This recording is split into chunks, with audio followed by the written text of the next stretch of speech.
Assalamu alaikum wa rahmatullahi wa barakatuh, and welcome back to Tawassul's Institute Ramadan series for 1446. Before we move forward with our series, I'd like to lay the foundation for our relationship with Allah subhanahu wa ta'ala. This foundation has three major points that have to be clear in the heart and mind of every believer before they build anything on the top of it. The first thing of these three things is at-tawheed, that you believe that Allah subhanahu wa ta'ala is the one and only, but there is much explanation to that point that we will explain today. Then we will talk about at-taslim, the submission and surrender to Allah subhanahu wa ta'ala. Then after that, we will talk about husnul dhann in Allah, to think positively in Allah subhanahu wa ta'ala at all times.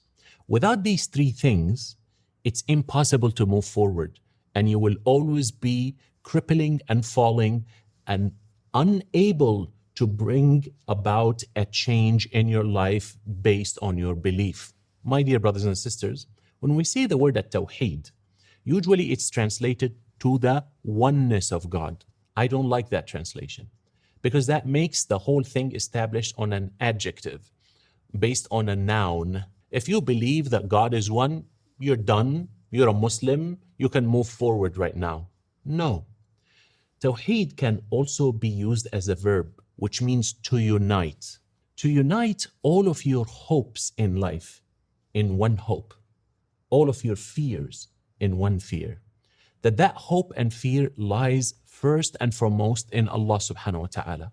This is so essential, so fundamental, that without the clarity in the impact of Tawheed on our hearts and minds and on our lives, Allah gives an example in Al-Quran Al-Kareem in which He says, ضَرَبَ اللَّهُ مَثَلًا سَلَمًا.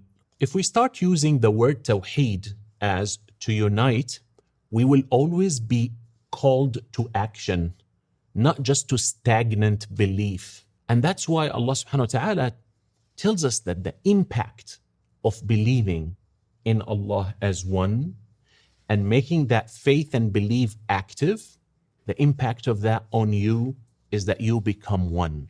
What is the blessings and what's the biggest major impact of believing in Allah as one on our lives? Is that it saves us from being scattered.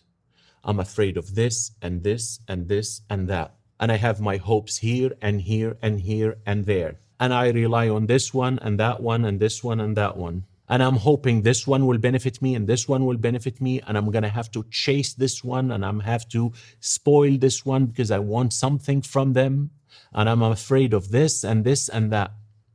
That's when you become scattered. But when you believe in Allah subhanahu wa ta'ala, that your God, your beneficiary is one.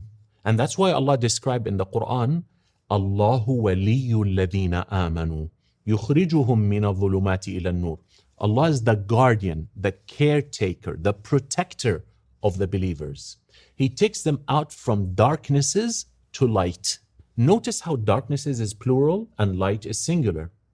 The darkness of stress, the darkness of depression, the darkness of anxiety and fear, the darkness of panic attacks and going frantic and losing your mind and heart and soul and peace. So many darknesses in life. The darkness of the way of the devil, the darkness of bad company, the darkness of losing hope in life and becoming helpless. So many things out there that can destroy us. Allah takes us from darknesses to light. Why?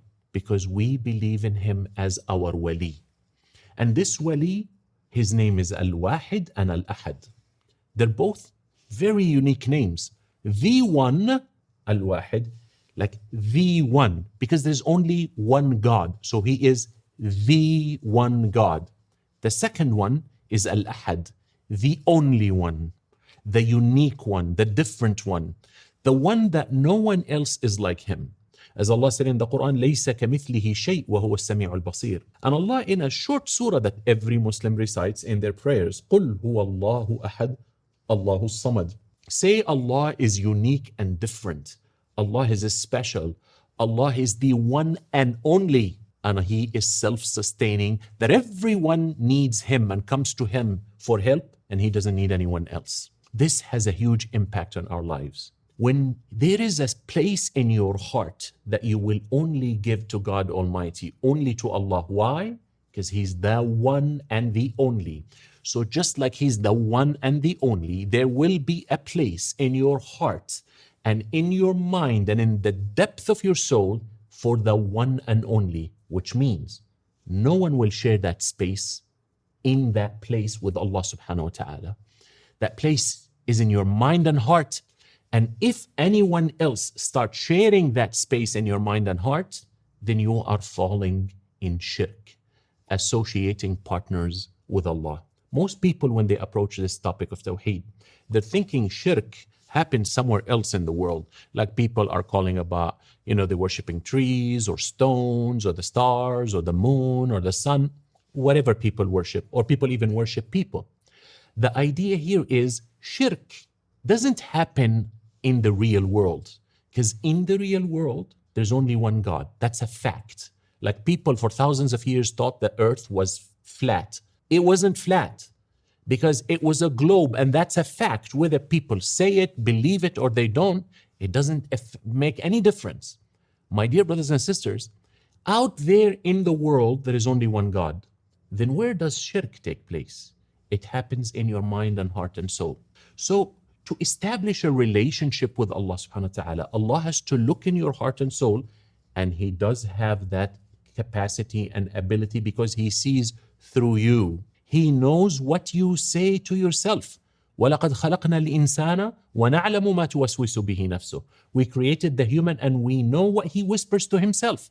Allah can see through you, scan your heart. If Allah sees in your heart that there is a special place for him, that no one else shares that space, then Allah will accept you as a devotee. Abd min ibadina, one of Allah's devotees. If Allah looks in your heart, as he said in the hadith, the Prophet ﷺ said in the hadith al-Qudsi, that whosoever does an action that he puts a sharik with me, he does it for me and for someone else, I'll leave my part because I'm the richest of the partners. I'll leave my part to the other one and I will leave. I will not accept that deed. I will not be in that heart.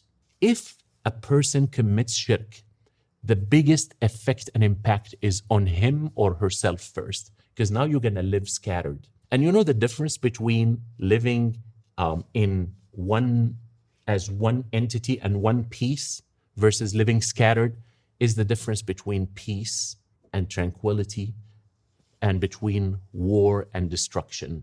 This all happens inside you. So you have to really spend time with yourself.